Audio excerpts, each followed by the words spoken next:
कैसा फोटो लगाया है? फोटो तो लाजवाब लगा है।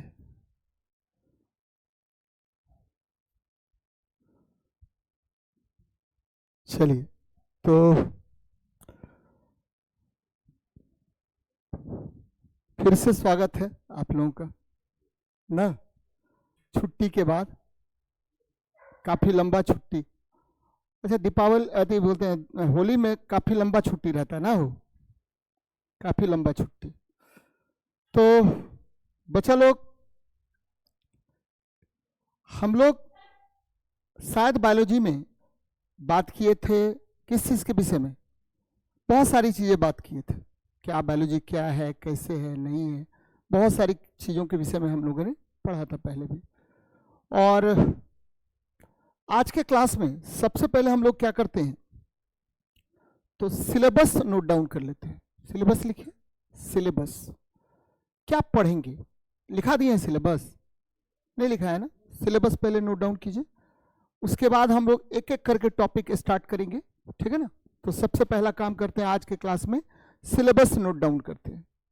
सिलेबस, तो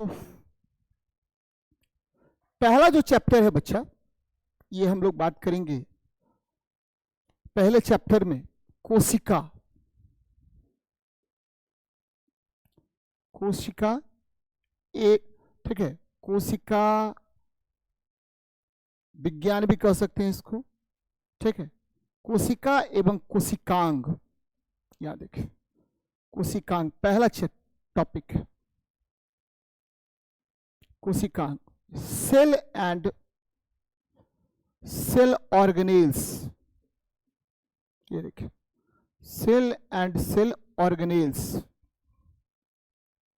ये है पहला चैप्टर, कोशिका एवं कोशिकांग, ठीक है। बहुत मजेदार चैप्टर है। सेकेंड जो चैप्टर है, सिलेबस फॉर बायोलॉजी।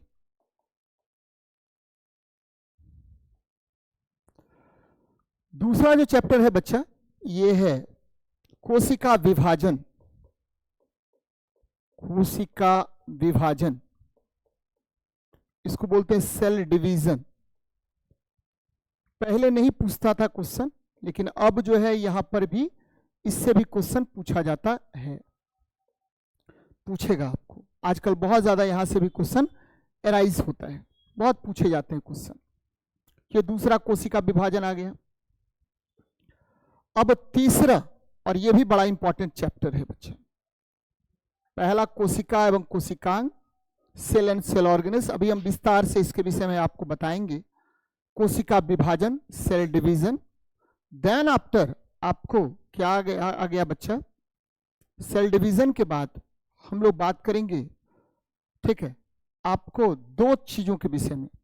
एक है जंतु उत्तक, जंतु उत्तक, ठीक है, आपको एनिमल टिश्यूज बहुत इंपॉर्टेंट है। और दूसरा आपको इंपॉर्टेंट है यहीं पर, एवं पादप उत्तक। पादप उत्तक, प्लांट टिश्यूज, ठीक है। बहुत सारे बच्चे यहां फंसते हैं प्लांट टिश्यूज में, और बहुत ज्यादा यहां से क्वेश्चन एराइज होता है। बहुत ज्यादा पूछा जाएगा आपको कि जंतु उत्तक तो ठीक है, कोई दिक्कत नहीं है, पादप उत्तक में लड़का बहुत फंसता है। और खास करके जितने भी छोटे छोटे एग्जाम्स हैं वहां पर देखिएगा, बहुत ज्यादा यहां से क्वेश्चन आपको एराइज होगा, पूछा जाएगा। तो हम लोग विस्तार पूर्वक इस पर बात करेंगे, ठीक है, जंतु उत्तक और पादप उत्तक के ऊपर। चौथा नंबर जो चैप्टर है बच्चा, वो है, ठीक है, जीवाणु। जीवाणु, इसको बोलते हैं क्या, तो बच्चे बैक्टीरिया, ठीक है। पांचवा नंबर चैप्टर है विषाणु। विषाणु, है ना, इसको बोलते हैं क्या, तो बच्चे वायरस। वायरस, ठीक है। छठा नंबर चैप्टर यहीं पर लिख देते हैं। छठा नंबर चैप्टर हम लोग पढ़ेंगे, क्या पढ़ेंगे, शैवाल, अलगी। अलगी, उसके बाद यहीं पर हम लोग पढ़ लेंगे एनिमल तो प्लांट किंगडम, पादप जगत, पादप जगत, प्लांट किंगडम,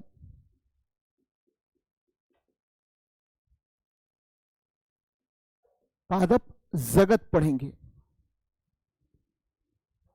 प्लांट किंगडम। चलिए आगे देखते हैं, बढ़ाए आगे, लिख लीजिए इसको, सब लोग लिखते चलिए, छोड़िएगा नहीं कोई भी व्यक्ति। एकदम पहले रास्ता पता होना चाहिए कि कहाँ जाना है हमको, और फिर जाकर के एक एक करके हम लोग हर्डल्स जो है उसको दूर करेंगे। तो प्लांट किंगडम हो गया था, अभी हम बात करते हैं ह्यूमन सिस्टम पर। ठीक है, मानव तंत्र, मानव तंत्र पर हम चर्चा करेंगे, मानव तंत्र, ह्यूमन सिस्टम। और ये बहुत मजेदार है, थोड़ा सा लंबा चौड़ा भी है, इसमें बायफरगेट करके हम लोग अलग अलग करके पढ़ेंगे। क्या क्या पढ़ेंगे? तो सबसे पहले इसमें पाचन तंत्र पढ़ेंगे, पाचन तंत्र, डाइजेस्टिव सिस्टम, डाइजेस्टिव सिस्टम पढ़ेंगे बच्चा, पाचन तंत्र। उसके बाद हम पढ़ेंगे यहीं पर, पाचन तंत्र के बाद हम पढ़ेंगे, ठीक है, एक और लाजवाब टॉपिक जिसको बोलते हैं हम क्या, अंतःस्रावी ग्रंथि, इंडोक्राइन सिस्टम, इंडोक्राइन सिस्टम,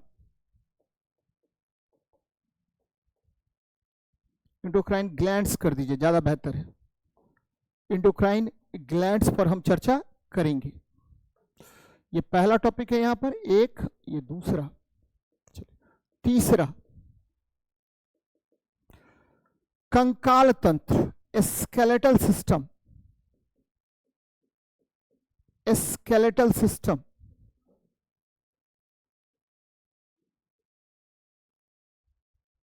कितना हड्डी है आपके शरीर में? 206। कैसे गिनिएगा? ठीक है, तो एकदम हम जब बताएंगे तो आपको एकदम क्लियर हो जाएगा। सर 29, कितना हड्डी? 29। सर में कितने हड्डी होते हैं? 29 होते हैं। कहाँ कहाँ क्या क्या होगा? ऊपर वाला भाग 8, कितना हड्डी है? 8 है। ठीक है, बीच में एक गला से जो अटैच करता है एक हड्डी, जिसको हॉइड बोलते हैं। क्या बोलते हैं? हॉइड, HYOID, वाइड कहा जाता है। ठीक है, इसके बाद आपको चेहरा 14, चेहरा में कितने हड्डियां हैं? 14, और 3 कान, क्या हो गया? ठीक है, 3 होता है MIS, क्या बोलते हैं इसको? MIS, मेलस, इनकस और स्टेप्स, 3 हड्डियां होती हैं यहाँ पर। 3 2 6, कितना हो गया? 29 अस्थियां। अब आइए नीचे आइए, आपका जो छाती है वो रिब्स, कौन सा हुआ? रिब्स का बना होता है, पसलियों का। किसका बना होता है? पसली। पसली में 12 जोड़े होते हैं। कितने अस्थि? 12 जोड़े, और 12 दूनी 24, एक बीच में जोड़ने वाला स्टर्नम। ठीक है, याद कीजिए हमने कहा कि सर को जोड़ने वाली हड्डी को क्या बोलते हैं? हॉइड, और बच्चे छाती को जोड़ने वाली हड्डियों को, पसलियों को जोड़ने वाली हड्डियों को स्टर्नम क्या बोलते हैं? स्टर्नम कहते हैं। क्या कहते हैं? स्टर्नम कहते हैं। ठीक है, कोई दिक्कत नहीं है। तो ये अस्थियां हो गई 25, कितना? 25 हो गया, 12 दूनी 24 और एक 25, स्टर्नम मिला के 25 हो गया। अब आते हैं अपने हाथ में हम लोग।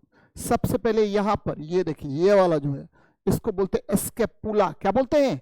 स्केपुला। इसको बोलते हैं, ये वाला जो है, ये जहां पर मेरा शर्ट ये लगा हुआ है, ठीक, अच्छे से खूब बढ़िया, देखने में बड़ा अच्छा लगता है, इसको बोलते हैं क्लेविकल। क्या बोलते हैं? क्लेविकल। ठीक है, सुंदरता का बूंद। अगर मान लीजिए मेरा ऐसे रहता, ऐसे ये हड्डी रहता, तो अच्छा लगता है जी? नहीं, ऐसे है तो बहुत अच्छा। देखिएगा लेडीज सब में क्या होता है, ये बहुत अच्छा रहना चाहिए, नहीं तो ठीक है आपको अच्छा नहीं दिखेगा। ठीक है, तो एकदम सुंदर बोन कहते हैं क्लेविकल। क्या होता है? क्लेविकल, सुंदरता का बोन कहा जाता है। ठीक है, क्लेविकल को।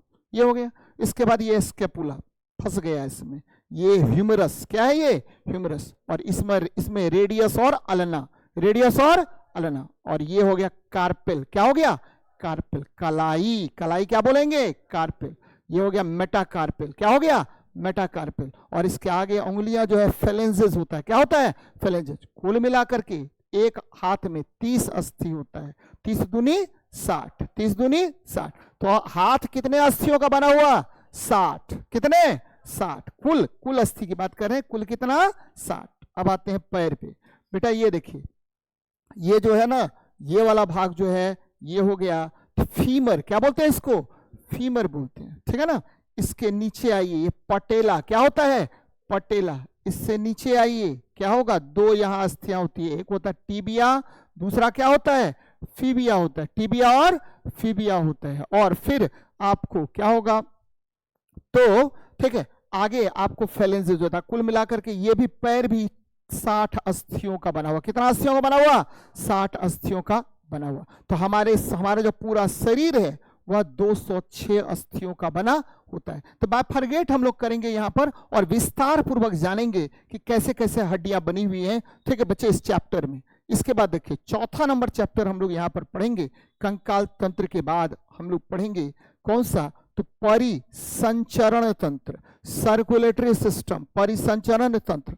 बहुत बच्चों को गड़बड़ दिक्कत होता है बच्चे, कौन सा में? सर्कुलेटरी सिस्टम में। कैसे हार्ट से कैसे कैसे ब्लड कहां कहां जाएगा, ठीक है। पहले वैन में जाएगा कि आर्टरी में जाएगा, पहले सिरा में जाएगा कि धमनी में जाएगा, हृदय में खूब गड़बड़ करता है लड़का सब। तो हम लोग यहाँ गड़बड़ नहीं होने देंगे हम आपको। सर्कुलेटरी सिस्टम सर्कुलेटरी सिस्टम हो गया बच्चा। परिसंचरण तंत्र, तो रक्त, हृदय, जितना भी चीज है ना यहीं पर हम पढ़ेंगे। धमनी, सिरा, ठीक है, कैसे कैसे क्या होता है सब विस्तार पूर्वक यहां जानेंगे। चलिए, 5वां नंबर चैप्टर, ठीक है बच्चे। परिसंचरण तंत्र के बाद आपको तंत्रिका तंत्र। कौन सा तंत्र बच्चा? तंत्रिका तंत्र, ठीक है। Nervous system. देखिएगा कि रेगुलर एग्जाम में क्वेश्चन यहां से पूछता है, बोलेगा, आप देखे भी होंगे कि भैया, ठीक है, सबसे ब्रेन का बड़ा भाग कौन होता है? बुद्धि, विवेक, ज्ञान का केंद्र बिंदु कौन होता है? तो इस तरह का प्रश्न रेगुलर पूछा जाता है ना। तो नर्वस सिस्टम या तंत्रिका तंत्र हो गया। चलिए, तो ये बातें हो गई। छठा नंबर जो टॉपिक है, इसी में हमको पढ़ना है। क्या पढ़ना है? तो बच्चा लोग, तंत्रिका तंत्र के बाद हम लोग पढ़ेंगे उत्सर्जन तंत्र। उत्सर्जन तंत्र पढ़ेंगे बच्चा, उत्सर्जन तंत्र। इसको बोलते हैं एक्सेरेटरी सिस्टम, एक्सेरेटरी सिस्टम कहा जाता है, उत्सर्जन तंत्र कहा जाता है। एक्सेरेटरी सिस्टम, उत्सर्जन तंत्र कहेंगे, बहुत इंपॉर्टेंट है। और ठीक है, यहां से यूरिया, ठीक है, आपको किस प्रकार किडनी काम करता है, नेफ्रोलॉजी कैसे काम करेगा, उस पर हम विस्तार पूर्वक यहां जानेंगे। तो आपको पाचन तंत्र, अंतःस्रावी ग्रंथि, कंकाल तंत्र, परिसंचरण तंत्र, तंत्रिका तंत्र, और कौन सा तंत्र बचा बच्चा? और भी बचा, तो इसमें विविध कर दीजिए एक ठो, विविध। 7वां नंबर विविध, मिसलेनियस, विविध या मिसलेनियस। चलिए, बहुत अच्छी बात, ये हो गया। तो ये मानव तंत्र पर हम बात करेंगे, है ना। आगे बढ़ रहे हैं। नंबर चैप्टर हम लोग देखेंगे क्या बच्चा? तो नंबर चैप्टर है मानव तंत्र के बाद एक और, ठीक है, मानव रोग। नंबर मानव रोग, ह्यूमन डिजीजेस, मानव रोग, ह्यूमन डिजीजेस, ह्यूमन डिजीज पढ़ेंगे, डिजीजेस। उसके बाद पढ़ेंगे 10वां नंबर चैप्टर पढ़ेंगे अनुवांशिकी, जेनेटिक्स, अनुवांशिकी। आजकल बहुत ज्यादा क्वेश्चन यहां से पूछा जाता है, ठीक है, अनुवांशिकी, जेनेटिक्स। देखिएगा, मेंडल साहब के बारे में यहां विस्तार पूर्वक हम लोग जानेंगे। और 11वां नंबर चैप्टर पढ़ेंगे बच्चा लोग, ठीक है, मानव रोग हो गया, अनुवांशिकी हो गया, फिर ठीक है इवोल्यूशन, ठीक है, परितंत्र, ठीक है, आपको पारिस्थितिकी एवं परितंत्र, पारिस्थितिकी एवं परितंत्र, ठीक है, इकोलॉजी एंड एनवायरमेंट एवं परितंत्र पर हम बात करेंगे। इकोलॉजी एंड एनवायरमेंट, इस पर हम बात करेंगे। और 12वां नंबर चैप्टर हम लोग पढ़ेंगे क्या? तो बच्चे, ठीक है, एक और चैप्टर पढ़ेंगे, ये है हमारा एनिमल किंगडम, जंतु जगत, जंतु जगत, ठीक है, इसको बोलते हैं एनिमल किंगडम, इस पर हम बात करेंगे और उसके बाद 13वां नंबर चैप्टर पढ़ेंगे। ठीक है, आपको जीव विज्ञान के विभिन्न पद टर्म्स रिलेटेड इन बायोलॉजी, विभिन्न पद टर्म्स रिलेटेड इन बायोलॉजी,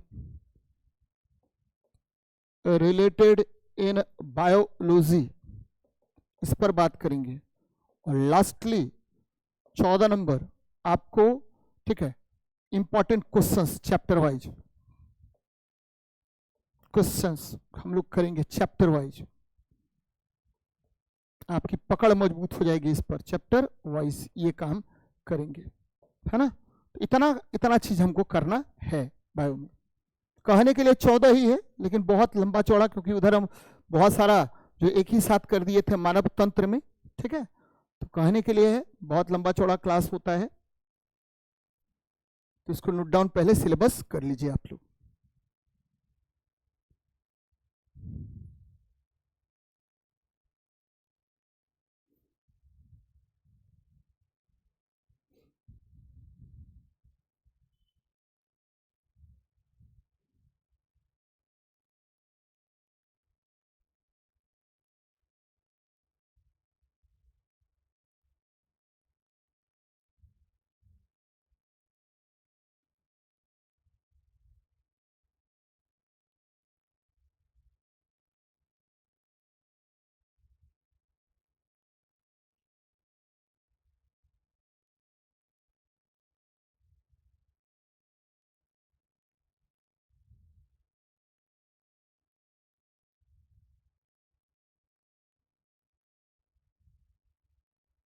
हो गया बेटा, लिख लिया इसको। चलिए आगे बढ़ते हैं। अभी हम बात करते हैं किस पर, तो कोशिका विज्ञान पर। पहला चैप्टर देखिए, ये लिखे थे ना जी, कोशिका विज्ञान।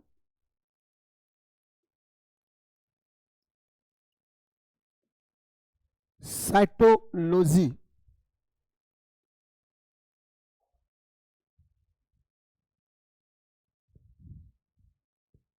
चलिए पहला चैप्टर कोशिका एवं कोशिकांग चैप्टर का नाम है।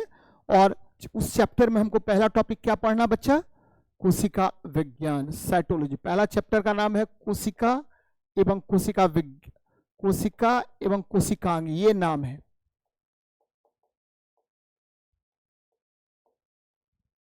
कोशिकांग, सेल एंड सेल ऑर्गेनेल्स, ये चैप्टर का नाम है बच्चा, सेल एंड सेल ऑर्गेनेल्स,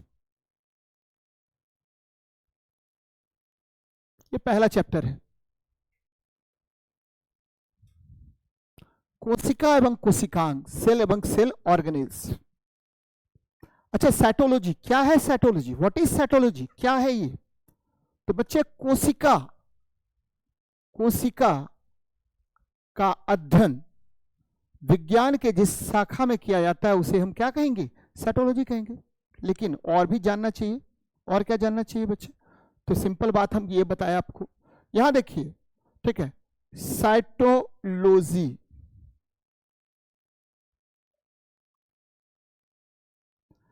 ठीक है, शब्द दिया, बार बार क्वेश्चन पूछेगा कि साइटोलॉजी शब्द किसने दिया था? शब्द दिया हर्ट विंग ने, ध्यान में रखना बच्चा, हर्ट विंग ने यह साइटोलॉजी शब्द दिया था, हर्ट विंग ने। बार बार क्वेश्चन पूछेगा किसने साइटोलॉजी शब्द दिया था? Hurt wing. कोई प्रॉब्लम नहीं है, ठीक है बच्चा। साइटोलॉजी के पिता कौन है? साइटोलॉजी के, ठीक है, अब देखिए यहां पर थोड़ा सा लोचा है, साइटोलॉजी के पिता लिख तो दिए हम पिता, फादर ऑफ साइटोलॉजी।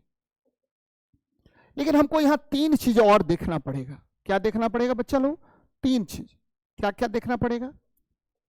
ठीक है, एक देखना पड़ेगा कि, ठीक है, सीधा सीधी पूछेगा कि फादर ऑफ साइटोलॉजी, ठीक है, फादर ऑफ साइटोलॉजी, याद रखना बच्चा, फादर ऑफ साइटोलॉजी अगर सीधा सीधी पूछा कि फादर ऑफ साइटोलॉजी कौन है, तो फादर ऑफ साइटोलॉजी ये कौन है? तो बच्चा लोग, ठीक है, आपको साइटोलॉजी के पिता हम रॉबर्ट हुक को कहते हैं। किसको कहते हैं? रॉबर्ट हुक को कहा जाता है, ठीक है ना, Robert Hooke. Robert Hooke, Robert Hooke को हम फादर ऑफ साइटोलॉजी कहते हैं। लेकिन यहां हमने 3 चीज और बताया है। क्या बताया है?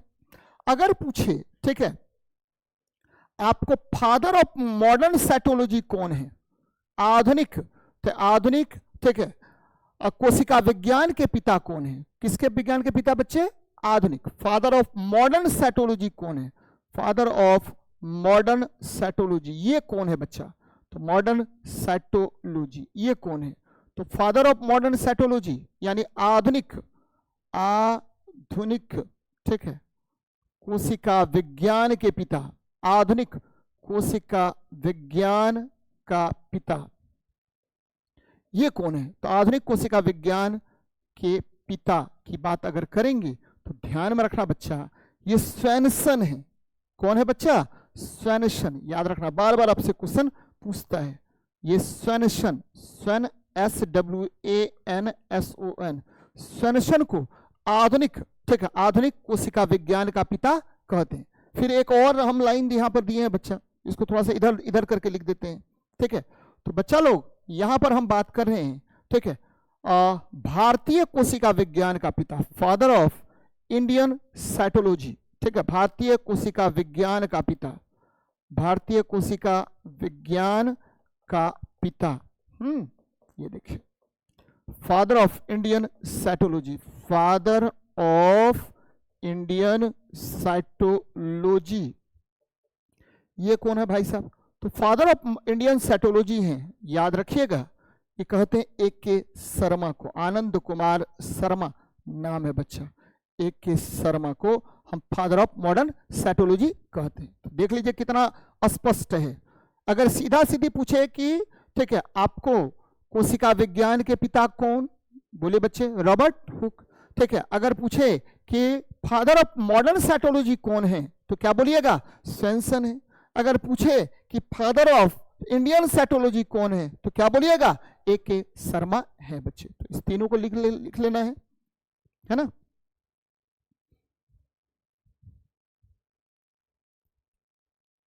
फादर ऑफ इंडियन साइटोलॉजी आपको हो गए कौन? स्वैनसन।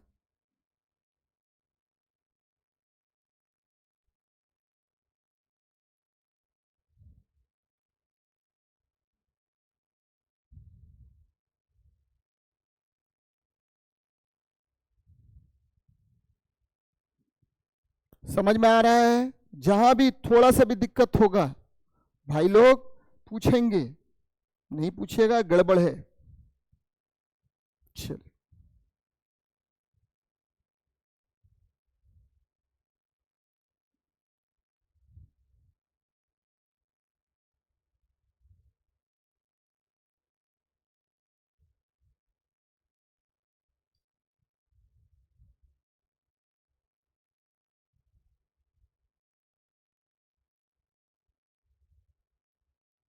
लिख लिया इसको? लिखे या नहीं लिखे? चल आगे बढ़ते हैं बच्चा लोग। अब देखते हैं हम क्या देखते हैं, कोशिका की खोज तो हो गई, साइटोलॉजी तो हमने कह दिया। साइटोलॉजी है क्या? तो साइटोलॉजी क्या है, ठीक है, व्हाट इज साइटोलॉजी? तो ये है, ठीक है, जीव विज्ञान की वह शाखा जिसमें, जीव विज्ञान की वह शाखा जिसमें कोशिका का अध्ययन किया जाता है, कोशिका का अध्ययन किया जाता है, अध्ययन किया जाता है। एकदम ध्यान में रखिए बच्चा, उसे हम क्या कहते हैं? तो याद रखना है, इसे हम साइटोलॉजी कहते हैं। This is to be known as cytology, ठीक है। तो the branch of biology in which the branch of biology in which ठीक है cell and cell organelles are dealt, organelles are dealt, इसी को कहते हैं क्या आपको, ठीक है, साइटोलॉजी कहते हैं। ध्यान में रखना बच्चा, कुछ है नहीं, कुछ है ही नहीं। अब क्या कह रहे हैं कि कोशिका, कोशिका क्या है, व्हाट इज सेल। और बच्चा लोग थोड़ा सा यहां कंसंट्रेट करके रखना है। सेल वर्ड आ गए हम क्या, सेल पर, सेल, सेल मतलब कोशिका, है ना। सेल सबसे पहले, ठीक है, खोजकर्ता, खोजकर्ता डिस्कवर्ड बाय,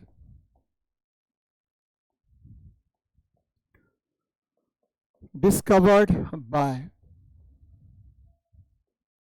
अगर हम कोशिका के खोजकर्ता की बात करें, ठीक है, तो याद रखना है यहां दो आधार बनाते हैं, एक बनाते हैं नॉन लिविंग में और दूसरा बनाते हैं लिविंग में। एक बनाएंगे नॉन लिविंग में, दूसरा क्या बनाएंगे, लिविंग में। तो नॉन लिविंग में खोजा किसने, तो बच्चे रॉबर्ट हुक ने खोजा था। और कहां खोजा था, तो कॉर्क सेल में। कौन सा सेल में खोजा था, कॉर्क सेल। अब बोलिए कि सर कॉर्क सेल क्या होता है, तो कॉर्क सेल एक पौधा होता है, ठीक है, एक पौधा है, कॉर्क नाम है उसका क्वैकस सुबेरस। उसमें उससे निकाला कॉर्क और उसमें आपको खोजा गया कौन, नॉन लिविंग सेल्स खोजा था। कौन खोजा था बच्चे, रॉबर्ट हुक ने। तो एकदम ध्यान में रखिएगा, ठीक है, डिस्कवर्ड बाय। अगर हम यहां पर बात करते हैं नॉन लिविंग सेल का, निर्जीव कोशिका, निर्जीव कोशिका, निर्जीव कोशिका, निर्जीव कोशिका non living cell, non living cell, इसकी खोज किसने की, निर्जीव कोशिका की खोज। तो ये खोज किया, ध्यान में रखना बच्चा, बार बार क्वेश्चन यहां से पूछेगा। लिविंग सेल रॉबर्ट हुक, कब किया, तो रॉबर्ट हुक ने 1665 में। इस भी ध्यान में बहुत ज्यादा याद नहीं रखना है, इस भी नहीं याद रखना है, लेकिन जान लीजिए कोई दिक्कत नहीं है। 1665 1665 कहां खोजा, तो इन्होंने ठीक है कॉर्क सेल में, कॉर्क सेल, इन्होंने किसमें बच्चे, कॉर्क सेल में, कॉर्क सेल में इसकी खोज की थी,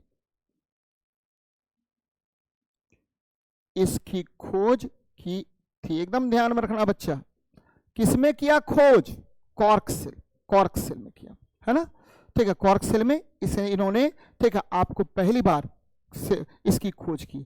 और मैंने कहा कि कॉर्क सेल कहां से प्राप्त हुआ, कॉर्क, कॉर्क कहां से प्राप्त होता है, तो एक पौधे, ठीक है, पौधे क्वैकस सुबेरस, क्वैकस याद रखना बेटा, क्वैकस सुबेरस, सुबेरस, ठीक है, वन प्लांट जिसका नाम क्या है, क्वैकस, क्वैकस और सुबेरस, सुबेरस से प्राप्त होता है ना, याद रखना है। किससे प्राप्त होगा कॉर्क सेल, तो क्वैकस सुबेरस से प्राप्त होगा। और बच्चे सजीव कोशिकाओं में किसने खोज की थी, तो ल्यून हॉक ने। किसने किया था, सजीव कोशिकाओं की खोज की थी। सजीव कोशिका लिविंग सेल्स की खोज किसने की, तो बच्चे किया था, ध्यान में रखना है, ये वैज्ञानिक का नाम है, ठीक है, ल्यून हॉक। कौन बच्चे, ल्यून हॉक ने इसकी खोज की थी। इस पर देख लेते हैं हम लोग, पहले इसको नोट डाउन कीजिए बेटा, समझ में आ रहा है ना, एकदम बारीकी से मेरे क्लास में एकदम कूल कूल रहिए और खूब मन लगा करके देखते रहिए, पढ़ते चलिए, मजा आएगा।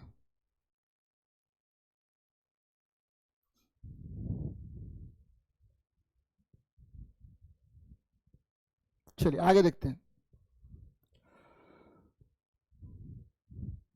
क्वैकस सुबेरस से प्राप्त किया गया था।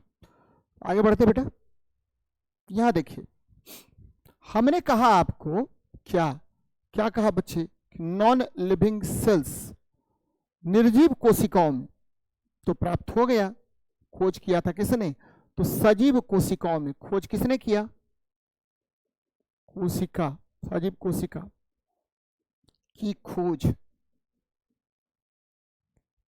ठीक है। Living cells discovered by, living cells discovered by,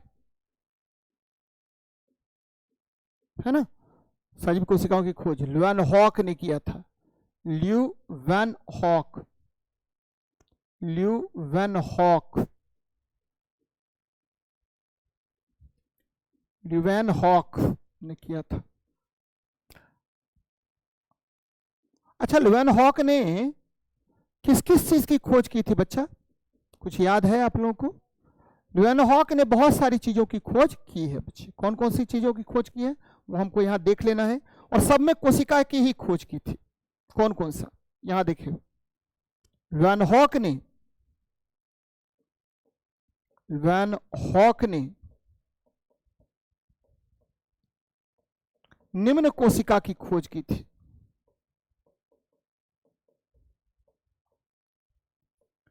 की खोज की थी। Leeuwenhoek discovered following cells,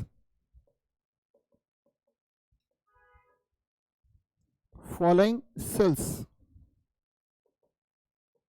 कौन कौन, तो निम्न कोशिकाओं की खोज की थी। पहला नंबर, सबसे पहले इन्होंने खोजा था बच्चे क्या, तो जीवाणु। किसकी खोज की थी, जीवाणु, एकदम याद रखना है बच्चे, जीवाणु, बैक्टीरिया की खोज की थी। जीवाणु यानी बैक्टीरिया की खोज इन्होंने की थी, बैक्टीरिया। और किसका खोज किया, तो दूसरा इन्होंने आपको आरबीसी की खोज की। किसकी खोज की, आरबीसी सेल्स का। कौन सा सेल्स का, आरबीसी सेल्स। बार बार क्वेश्चन पूछेगा, आरबीसी सेल्स। देखिए, आरबीसी सेल्स का खोज किसने किया, तो बच्चे, लेकिन अगर पूछेगा कि ब्लड ग्रुप किसने दिया, तो कार्ल लैंडस्टीनर ने। ये मत समझिएगा कि ब्लड ग्रुप और आरबीसी सेल्स दोनों सेम ही है, ठीक है ना। तो आरबीसी यानी लाल रक्त कोशिका, लाल रक्त कोशिका की खोज इन्होंने ही की थी, ठीक है ना। तीसरा नंबर क्या हुआ, तो बच्चे प्रोटोजोआ, प्रोटोजोन्स की खोज इन्होंने ही की थी। प्रोटोजोन्स, प्रोटोजोन्स यानी प्रोटोजोआ, सब में कोशिका की खोज की थी।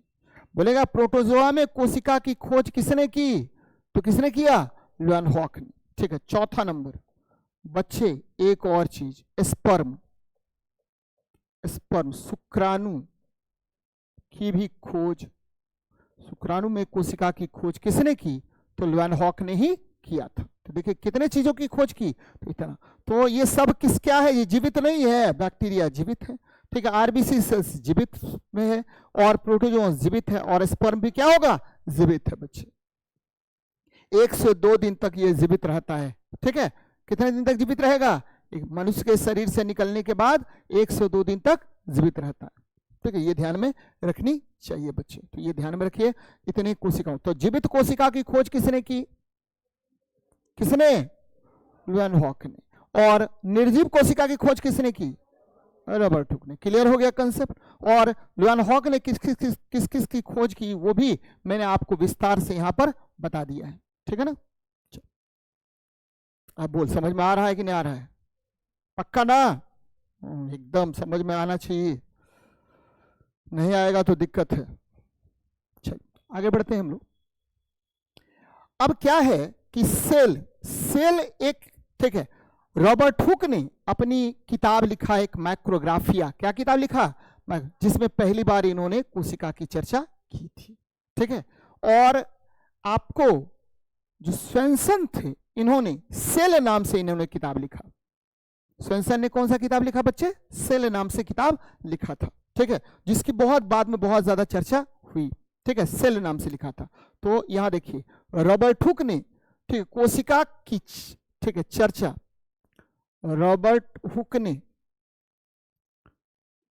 रॉबर्ट हुक ने कोशिका का विस्तार पूर्वक वर्णन। अब देखिए बच्चा, थोड़ा सा रॉबर्ट हुक के विषय में जान लेते हैं, जानते हैं रॉबर्ट हुक के विषय में। अच्छा, राइम्स सुने हैं आप लोग? राइम्स सुने कि नहीं सुने? राइम्स नहीं सुना है? अरे Johnny Johnny yes papa, open your mouth no papa. हाँ, एक और सुने होंगे, क्या सुने होंगे? London bridge is falling down, falling down. सुने कि नहीं सुने? हाँ सुने होंगे। ठीक है, तो क्या हुआ, लंदन में एक ब्रिज बना। कौन सा नदी के किनारे लंदन है? तो टेम्स। कौन सा नदी के किनारे है? टेम्स। टेम्स नदी के किनारे है लंदन, और वहां पर क्या बना? एक ब्रिज बना, है ना। ब्रिज पे बहुत सारा कॉस्टिंग खर्च हुआ, और अचानक क्या हुआ? ब्रिज गिर गया, गिर गया।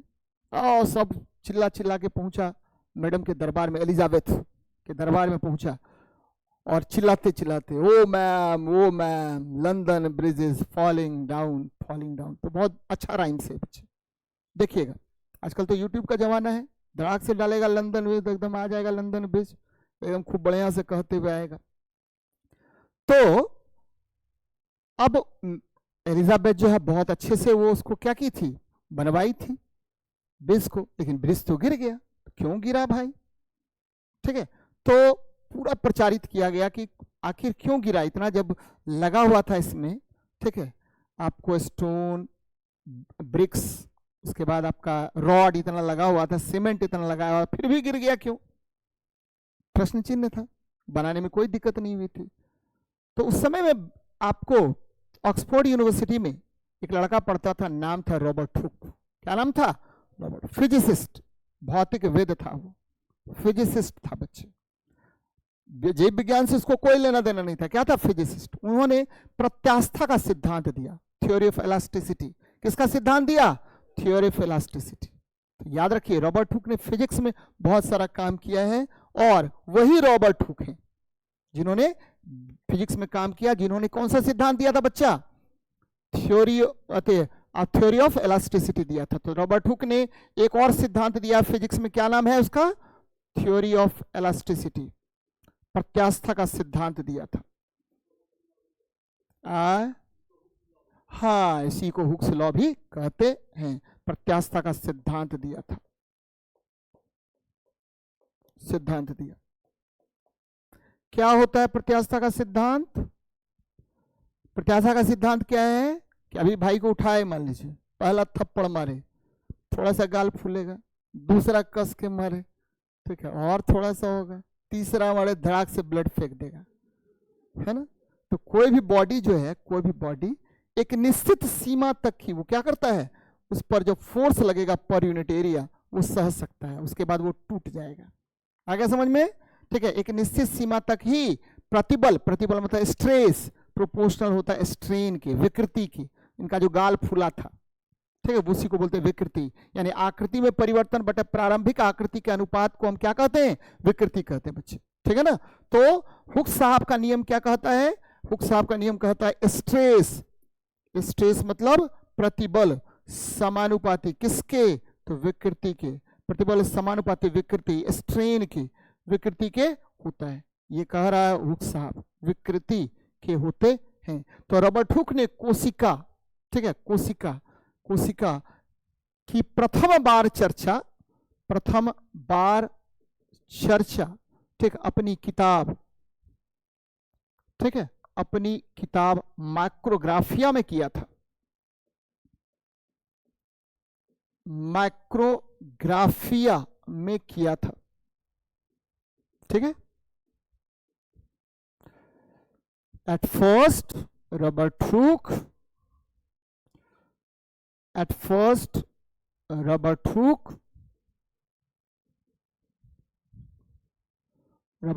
described cell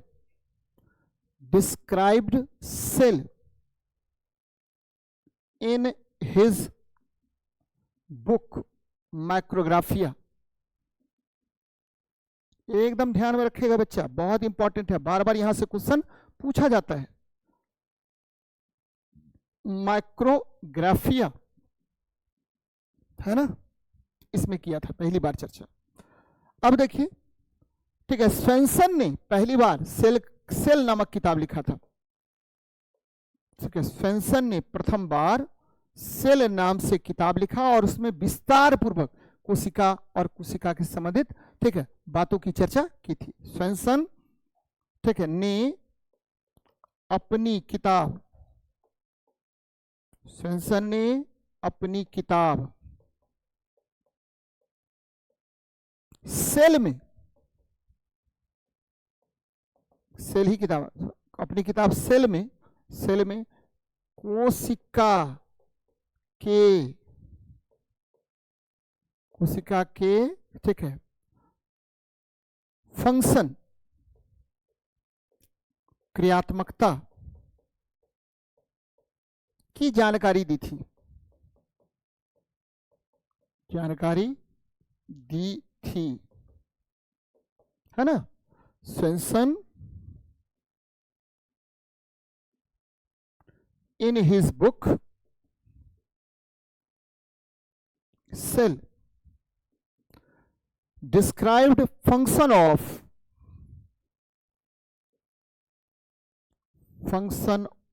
cell, है ना। ये ध्यान में रखनी है। कोई एक ही लैंग्वेज लिखिएगा, हिंदी में लिखते हैं तो हिंदी में लिखिएगा, इंग्लिश में लिखते हैं तो इंग्लिश में लिखिएगा। ये नहीं कि दोनों लैंग्वेज में एकदम कॉपी भर ले, ठीक है, एक ही लैंग्वेज में लिखना है, ठीक है ना बेटा। कोई लैंग्वेज एक जो चूज करना है।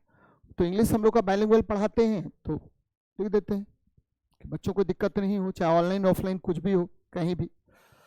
आजकल सिस्टम बहुत चेंज हो गया है। तो ये समझ में आया पक्का ना, ठीक है। तो हमने क्या क्या आपको पढ़ाया बच्चे आज के क्लास में। एक तो पहले तो हम लोग क्या बात किए, ठीक है, सबसे पहले सिलेबस पर चर्चा किए।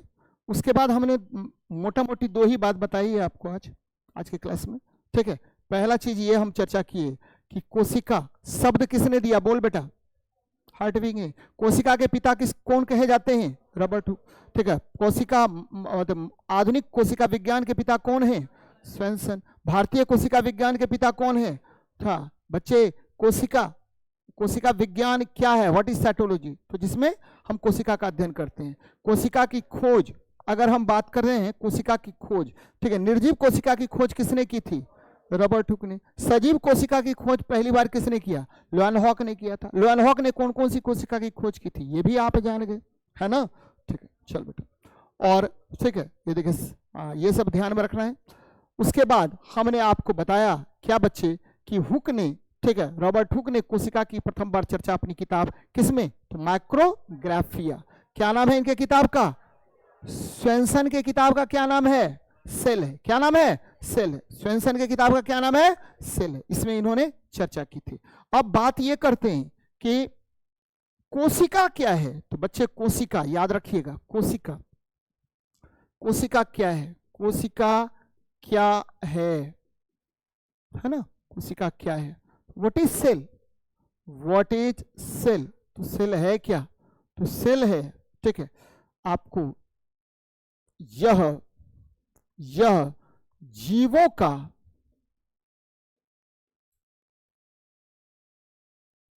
संरचनात्मक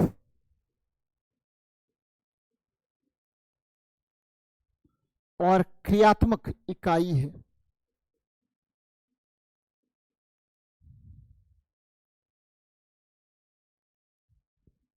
इकाई है, यानी इट इज, ठीक है, स्ट्रक्चरल और बच्चे फंक्शनल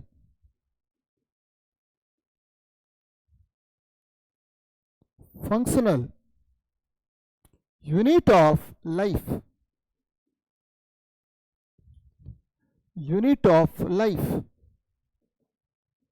ये एकदम ध्यान में रखनी चाहिए, है ना।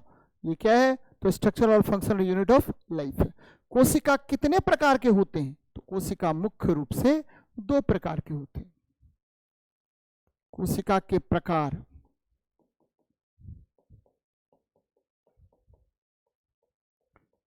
कोशिका के प्रकार, टाइप्स ऑफ सेल्स, सेल्स कितने प्रकार के, तो यह दो प्रकार का होता है, यह दो प्रकार का होता है। It is of two types, it is of two types. पहला हो गया प्रोकैरियोट्स, प्रोकैरियोटिक, प्रोकैरियोट्स।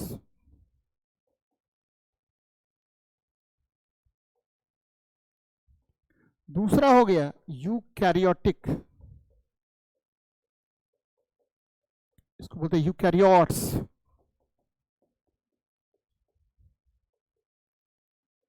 है ना। तो कोशिका कितने प्रकार के? दो प्रकार के। चलिए, तो कल के क्लास में फिर हम प्रोकैरियोट्स और यूकैरियोट्स पर विस्तार से चर्चा करेंगे। समझ में आ रहा है कि नहीं आ रहा है? बोलिए, इसमें कहीं कोई कंफ्यूजन है, दिक्कत है, कुछ भी पूछना है तो आप बेधड़क पूछ सकते हैं।